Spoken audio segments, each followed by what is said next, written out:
اور کراچی میں زمین پھر لرز اٹھی۔ شہر قائد میں 4 دن میں 26 زلزلے آ چکے ہیں۔ آج بھی ملیر اور ڈیفنس میں جھٹکے محسوس کیے گئے۔ چیف میٹرولوجسٹ امیر حیدر لغاری کے مطابق سلسلہ 1 ہفتے تک جاری رہ سکتا ہے۔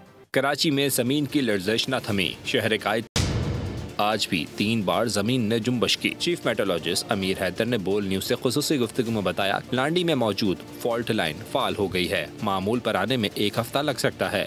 لانڈی فالٹ وہ کیونکہ ایکٹیو ہو گیا ہے، جسے فال کہا جاتا ہے عام زبان میں، فال ہو گیا ہے، تو وہ جب ایکٹیو ہو جاتا ہے تو وہ اپنی انرجی ریلیز کرنا شروع کر دیتا ہے۔ وہ اس کی وجہ سے یہ فریکوینٹلی ارتھکویک آنا شروع ہو جاتے ہیں۔ جب تک وہ اپنی انرجی ریلیز کر لے گا تب تک وہ سیٹل ہو جائے گا، تو اس کے بعد یہ سلسلہ بند ہو جائے گا۔ ویسے فور کاسٹ تو نہیں کی جا سکتی، لیکن ایکسپیکٹڈ ہے کہ 1 ویک میں یہ سیٹل ہو جائے گا۔ کراچی کی تاریخ میں پہلی دفعہ 4 دن سے زلزلہ رپورٹ ہونے کا سلسلہ جاری ہے۔